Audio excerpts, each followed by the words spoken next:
Morning, student. Welcome to again to ANJ Academy. Let's get started with a fresh topic of coal and petroleum. ये chapter इतना important है और थोड़ा सा मतलब डिटेल में अगर सीख जाओ आप ये तो आपको नाइन्थ में बहुत बेनिफिट्स मिलेंगे इस चैप्टर के.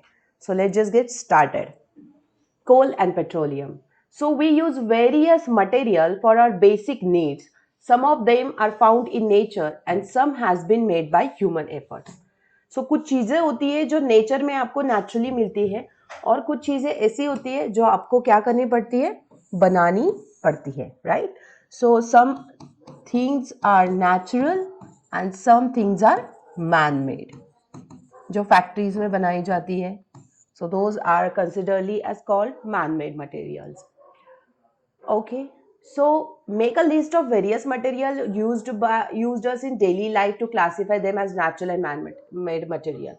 So there are immense things like, guys, we have seen that in earlier chapter. Manure is natural and fertilizers are nothing but man-made. Then trees are natural. Flora, जिसे हम trees बोलते हैं, fauna, जिसे animals बोलते हैं, ठीक है. So these are all natural, right? But cement is man made, bricks are man made, right? So there are so many things that I can actually write it over here and it will actually complete this table, जो man made होता है and natural होता है.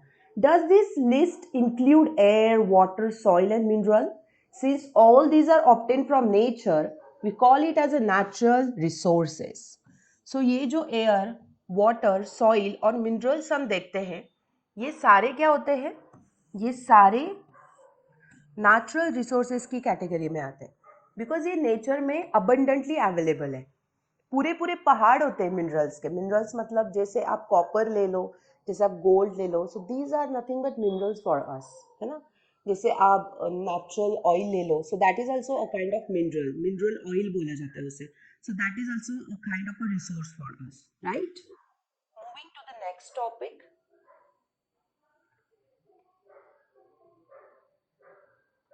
Can air, water and soil be exhausted by human activities? ये air, water, soil human की जो activities रहती है. What do you mean by human activities?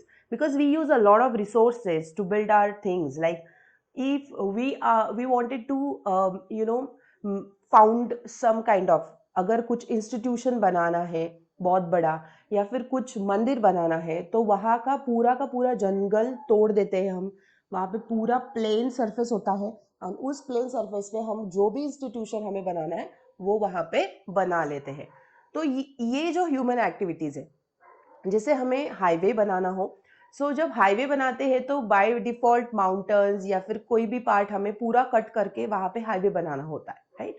तो that is nothing but human activity. तो इन्होंने एक क्वेश्चन पूछा है, क्या एयर, वाटर या फिर जो हमारा सॉइल रिसोर्स है वो ह्यूमन एक्टिविटी से डिस्टर्ब होता है? और अगर डिस्टर्ब होता भी है तो वो एग्जॉस्ट हो सकता है? डेफिनेटली हो सकता है. अगर हम उसे नेचुरल वे में बहुत ज़्यादा अगर हम उसे एग्जॉस्ट करेंगे, हम उसे बहुत ज़्यादा यूज करके उसका, if we are not giving that much of time to heal that thing, तो वो लॉस में ही जाने वाला है. उसका पूरा एग्जॉस्टिबिलिटी हम पे ही होगा. So that is what the thing is, right?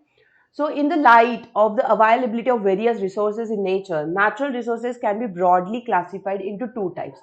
So, natural resources जो होते हैं वो दो टाइप में कैटेगराइज होते हैं बच्चों. एक होता है एग्जॉस्टिबल नेचुरल रिसोर्सेज और दूसरा होता है inexhaustible natural resources. Okay, exhaustible मतलब एग्जॉस्ट होने वाला. The resource is having a capability to get exhaust if not used in a proper way.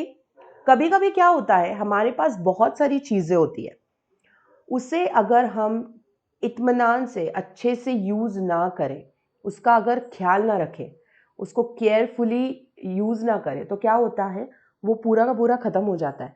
And then there come some point in our life कि वो resource हमें फिर से नहीं मिलता, राइट? तो वैसे ही हमें हमें नेचुरल रिसोर्सेज में, जैसे हमारी पूरी एक फूड चेन है, फूड वेव है, उसमें से बहुत सारे एनिमल्स एग्जॉस्ट हो चुके हैं because of this human activities only, है ना? तो क्या होता है, उसे एग्जॉस्टिबल बोला जाता है। Now will see one by one NCERT ने क्या एक्सप्लेन किया है। These resources, inexhaustible resources, these resources are present in unlimited quantity. तो इनएग्जॉस्टिबल रिसोर्सेज जो होते हैं वो अनलिमिटेड क्वांटिटी में नेचर में अवेलेबल रहते हैं and are not likely to be exhausted by human activity. जैसे सनलाइट हो गई या फिर एयर हो गई, एयर पल्यूट हो सकती है बट वो क्या नहीं हो सकती, एग्जॉस्ट नहीं हो सकती।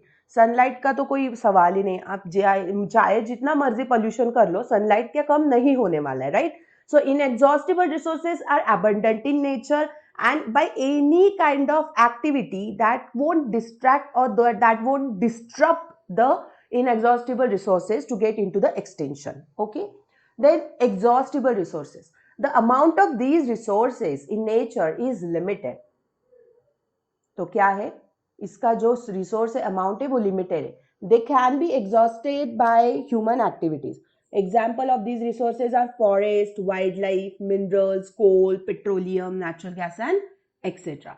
सो these are kind of a resources जो एग्जॉस्ट हो सकते हैं। मतलब in future there could be a kind of ये कि पूरा का पूरा क्या हो गया, पूरा का पूरा पेट्रोल अभी खत्म हो गया है, we need to shift on something and that's why this research is going on. EV batteries, electric cars, electric mopeds, ये सारे बाजार में क्यों आ रहे हैं, बिकॉज एक्चुअल में पेट्रोल का अब जो दाम है वो बहुत ज्यादा बढ़ने वाला है और उसका जो क्वांटिटी है वो बहुत कम होते जा रहा है ना।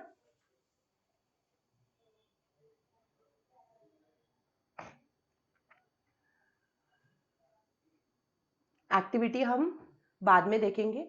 Let's get started. Assume that the eatables in the container represent in the total availability of the exhaustible natural resource like coal, petroleum or natural gas.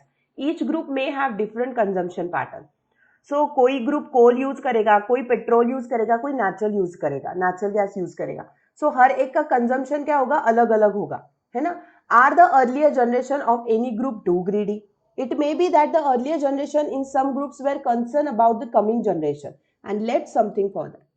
So in this chapter, we will learn about some exhaustible natural resources like coal, petroleum, and natural gas. These were formed from the dead remains of living organism like fossils. तो ये fossil fuel क्यों बोला जाता है? Because आपको पता होगा कि दुबई में, मतलब जो डेजर्टियन प्लेन्स है वहां पे बहुत ज्यादा मिनरल्स मिलते हैं बिकॉज वो एब्जॉर्ब ही नहीं होते, वो जो सॉइल से एब्जॉर्ब नहीं होते, और अगर सॉइल से एब्जॉर्ब नहीं होते तो वो क्या हो जाता है, एक जगह पे पूरे डिपॉजिट हो जाता है। नाउ फॉसिल मतलब क्या होता है, ये बड़े बड़े डायनासोर्स होते हैं, मैमथ होते हैं, जो बहुत बड़े बड़े विशालकाय प्राणी थे। इनका जो स्केलेटन था, इस स्केलेटन से क्या हुआ, मिनरल ऑयल डिपॉजिट हो गया। और ये मिनरल ऑयल जब डिप्लीट हुआ during the decomposition of that bone, तो ये डिकम्पोज होते होते क्या हो गया, पूरा एक जगह पे डिपॉजिट हो गया। So that is nothing but fossil fuel, and that's why we call petrol, coal as a fossil fuel. Okay, coal. So you may have seen coal or heard about it. कोयला, it is hard as stone and it's black in color. तो ये पत्थर जितना hard और it has a black in color. Coal is one of the fuel used to cook food. Earlier, it was used in railway engine to produce steam to run the engine. So coal पहले तो चूल्हे में use किया जाता था खाने को पकाने के लिए, ठीक है। ये तो उसका पहला कंजम्पशन था। दूसरा कंजम्पशन क्या हुआ, जो रेलवे इंजन था जो क्या प्रोड्यूस करता था, स्टीम प्रोड्यूस करता था, मतलब स्टीम इंजन।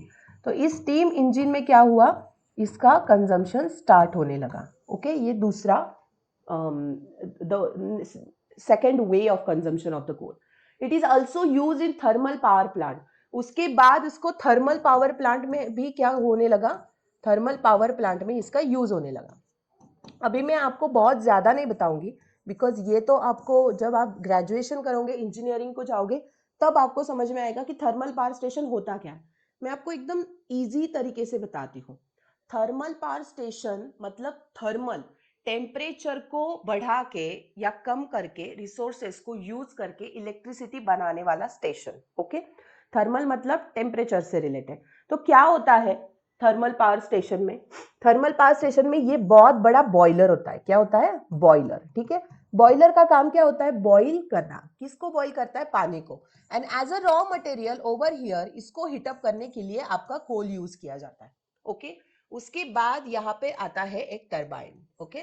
इस टरबाइन में ये जो पानी बॉईल किया इसका पूरा स्टीम यहाँ पे आता है. ये स्टीम बहुत अच्छी तरीके से ब्लेंड होता है and then that is your mechanical energy. Okay, that mechanical energy will be get converted with the help of alternator and then there will be the generation of electricity. तो ये पूरा ऐसे थर्मल पावर स्टेशन क्या करता है? Work करता है. तो इस वजह से उस बॉयलर को बॉईल करने के लिए बहुत बड़ी मात्रा में कोल यूज किया जाता है. महाराष्ट्र में नासिक में एक लहरे में थर्मल पावर स्टेशन है जो बहुत efficiently वर्क कर रहा है बहुत सालों से. So you can go and visit if you want. It is also used in thermal power plant to produce electricity. Coal is also used as a fuel in various industry. और बहुत सारी जो इंडस्ट्रीज होती है हमारे यहाँ पे, वहाँ पे कोल एक रॉ मटेरियल के तौर पे यूज किया जाता है. ठीक है, ये समझ में आ गया. कंजम्पशन कहाँ कहाँ पे होता है? एक तो कुक के लिए होता था, to you cook the food. उसके बाद रेलवे इंजन में स्टीम के लिए, और अगेन थर्मल पावर प्लांट्स में भी यूज होता था to produce electricity. For what purpose? For again in the form of the steam, to produce the steam. So ये तीनों चीजें याद रखना कंजम्पशन के लिए, और इसके स्पेलिंग्स एकदम अप्रोप्रिएट लिखना, because now you are getting prepared for class 10 and this is very important. Electricity हो, थर्मल हो, ये आपको आने ही चाहिए इनके स्पेलिंग्स. स्टोरी ऑफ अ कोल. तो चलो स्टोरी देखते क्या है. About 300 million year ago, Earth had dense forest in low-lying wetland area. तो अर्थ को क्या था? 300 मिलियन ईयर्स के पहले अर्थ जो थी वो बहुत ज्यादा जंगल से भरी थी, और वहां पे लेटलैंड एरिया कैसे थे? लो लाइंग लेवल पे थे. Due to natural process like flooding, these forest got buried under the soil. और जब फ्लडिंग होता था, मतलब जब बहुत ज्यादा वहां पे पानी की मात्रा होती थी, तो क्या होता था? ये पूरे के पूरे झाड़ जो थे वो पूरे दब जाते थे सॉइल में. ठीक है. As more soil deposited over them, they were compressed. और ये पूरा का पूरा अगर एक झाड़ हम बोले, ये अगर पूरा झाड़ एक पूरी मिट्टी में दब गया तो क्या होगा? ये पूरा कॉम्प्रेस हो जाएगा ना. अगर यहाँ पे फ्लड आ गया तो ये अगर आपकी सॉइल लेवल होगी, यहाँ पे फ्लड आ गया तो यहाँ तक के जो पेड़ पौधे होंगे वो सारे क्या हो जाएंगे? इस मिट्टी के नीचे स्लोली स्लोली दब जाएंगे, है ना, कॉम्प्रेस हो जाएंगे. The temperature also rose as they sank deeper and deeper. उसके बाद टेम्परेचर बढ़ने लगा बिकॉज वो उनकी जो kind of energy was there वो कंप्रेस होती जा रही थी. तो अल्टीमेटली टेम्परेचर वहां पे बढ़ गया. Under high temperature and high pressure, dead plants got slowly converted to coal. तो because of high pressure, because of the compressibility and high temperature, dead plants got slowly converted to coal. इसके वजह से वो जो dead plant थे, buried plant थे, वो क्या हो गए? कोल में कन्वर्ट हो गए. As coal contains mainly carbon, the slow process of conversion of dead vegetation into coal is called as carbonization. सबसे इंपॉर्टेंट पॉइंट है, what do you mean by carbonization? So क्या होता है carbonization? As a coal contains mainly carbon, the slow process of conversion of dead vegetation मतलब dead plant into coal is called as carbonization. Since it was formed from the remains of vegetation, coal is also called as fossil fuel. और ये because living या फिर vegetation से क्या हुआ है? बना हुआ है. It is a remains of vegetation. Coal is also called as fossil fuel. Okay, समझ में आ गया द हिस्ट्री ऑफ कोल.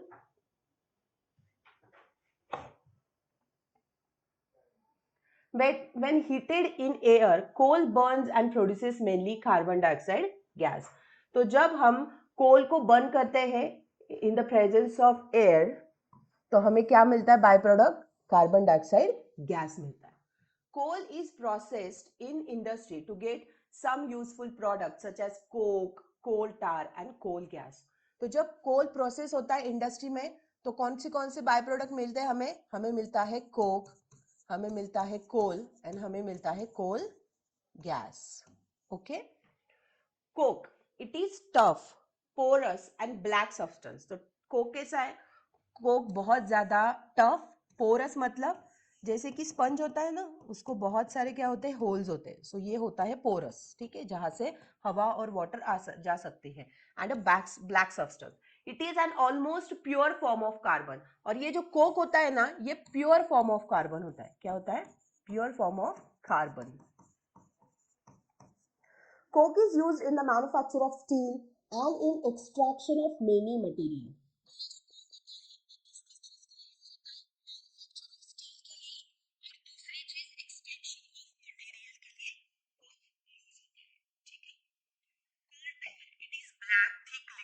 टार मतलब व्हाट? जैसे हम देखते हैं ना, कोई अगर रास्ता वगैरह होता हो तो वहां पे बहुत ज्यादा एक ब्लैक कलर का लिक्विड होता है, वैसे ही ये कोल टार होता है, ठीक है। So it is a black thick liquid with an unpleasant smell, so it doesn't have that much of pleasant smell. It is a mixture of about 200 substances.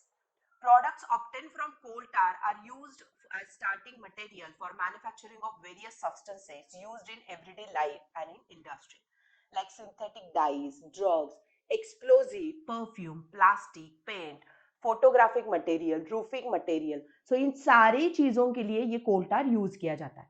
Interesting चीज ये है कि जो नैफ्थलीन बॉल्स होते हैं to repel moths and insect are obtain from coal tar. और जो white colour के बॉल्स होते हैं जो हम कपड़े में या फिर हमारे अलमेरा में या फिर हमारे सिंक में वगैरह डाल के रखते हैं, so that are actually from what? That are made from coal tar. Okay, coal tar. These days, bitumen, a petroleum product, is used in place of coal tar for metaling the roads. So, अभी हम bitumen use करते हैं, but पहले हम कोल टार ही use करते थे। अभी कोल टार को किसने रिप्लेस किया? बिटुमिन ने।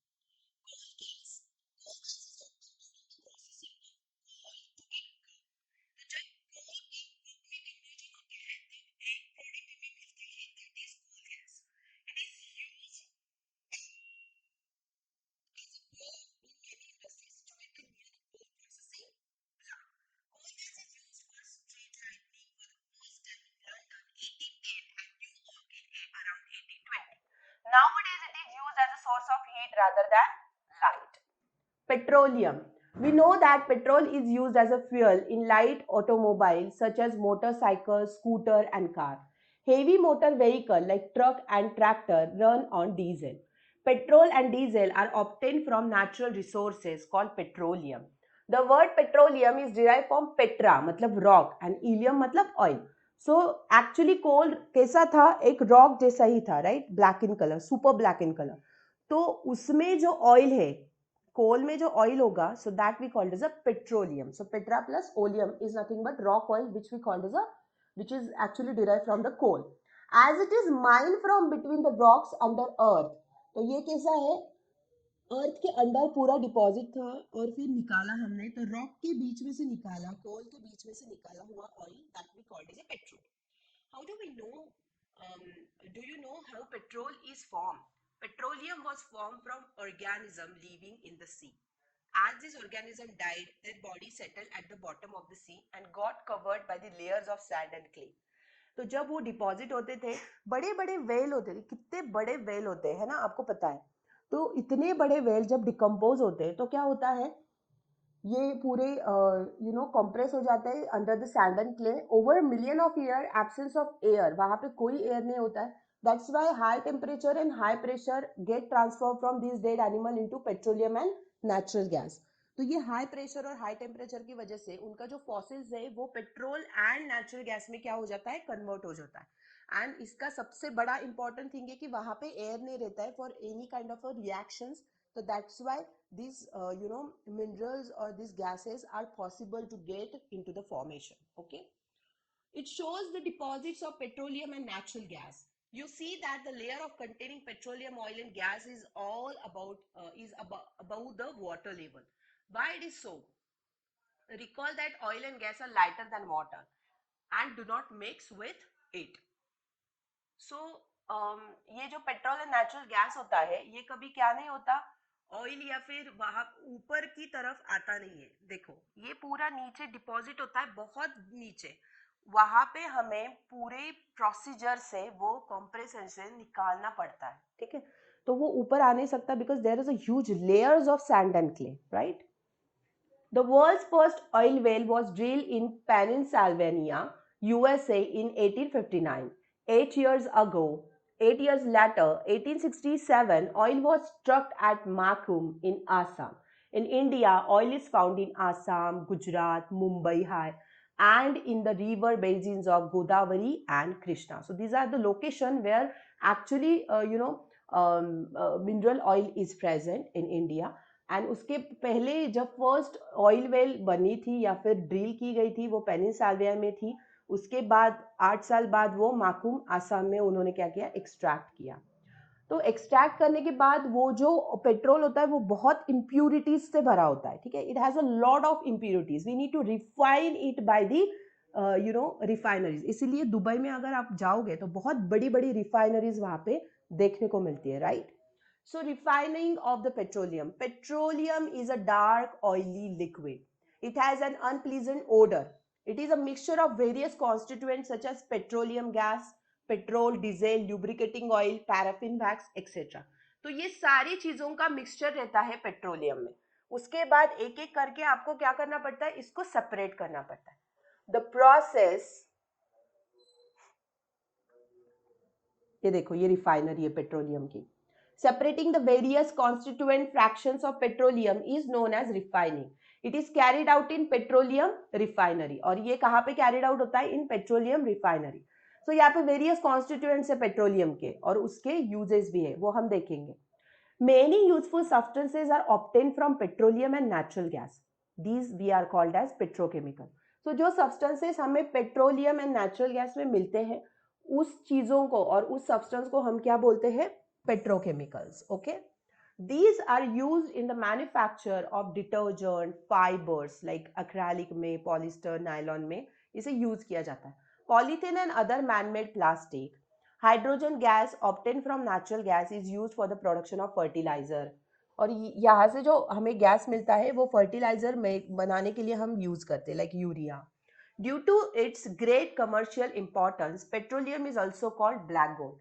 और इसका जो कमर्शियल इंपॉर्टेंस है पेट्रोलियम का वो बहुत अच्छा है, तो इसीलिए हम उसे ब्लैक गोल्ड बोलते हैं, ठीक है। Natural gas. Moving to the next topic, natural gas.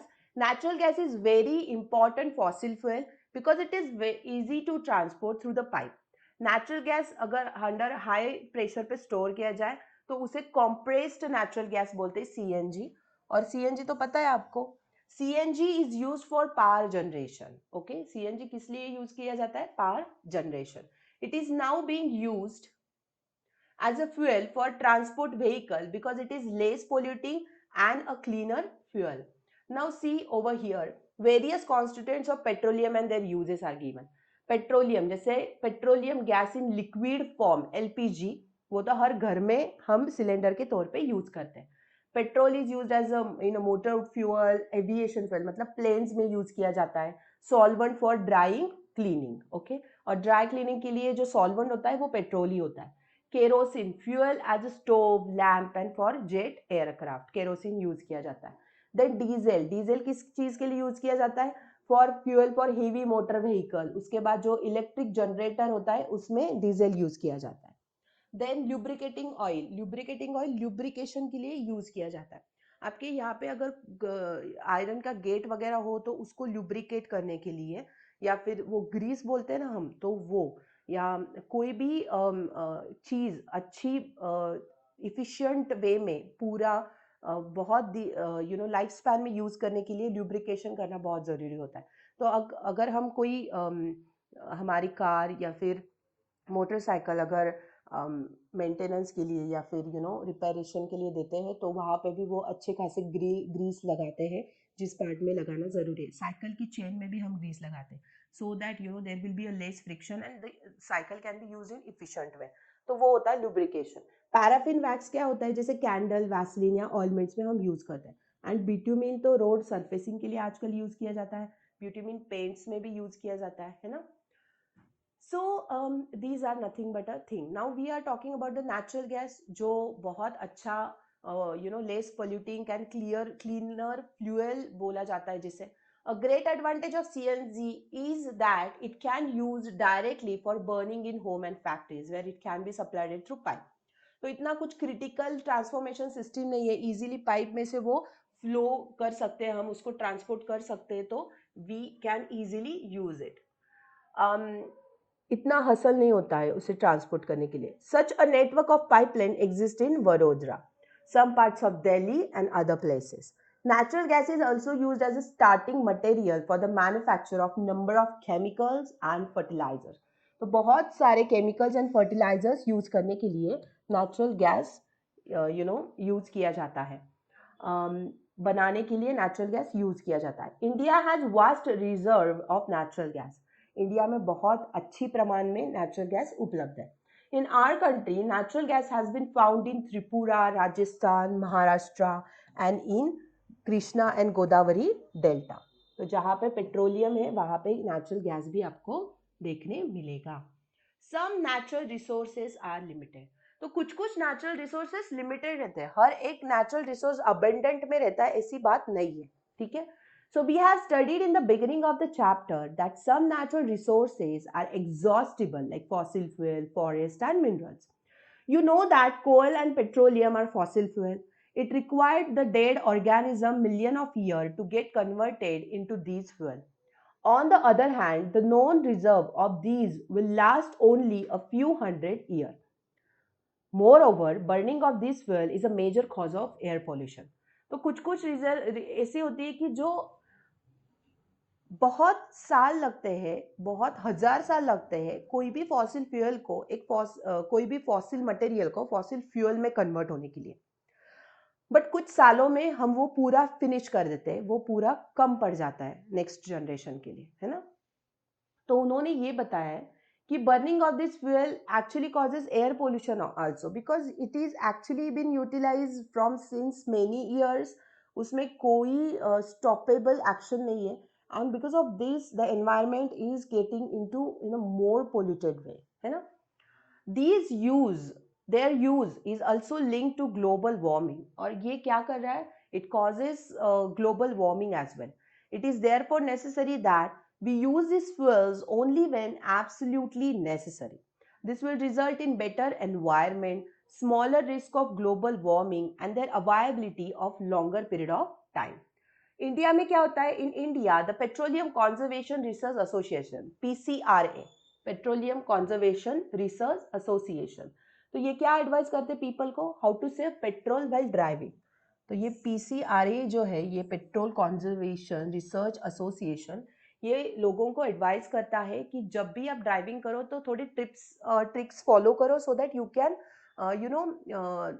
Conserve your petrol. आपके पैसे भी बच जाएंगे, आपका जो पेट्रोल की इफिशिएंसी वो भी आप यूज कर सकते हैं. मतलब you can use the petrol in a good manner and आप नेक्स्ट जनरेशन के लिए कुछ उनको प्रदान भी कर सकते हो, which is very important. Drive at the constant and moderate speed as far as possible. Switch off the engine in traffic light or the place where you have to wait.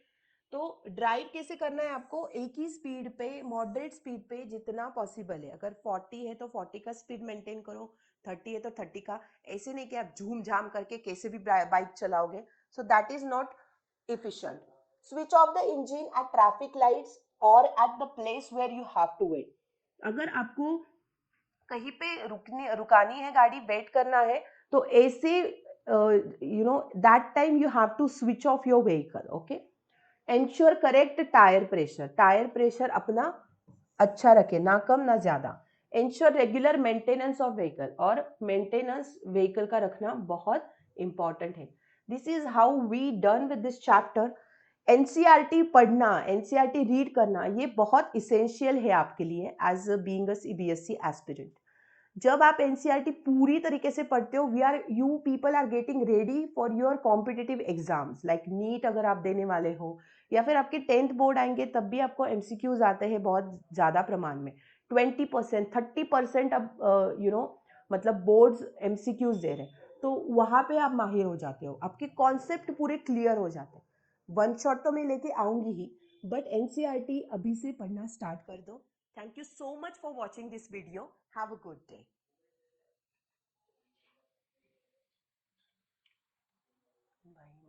म्हटलं निखिलने रेकॉर्डच नाही केलं का काय.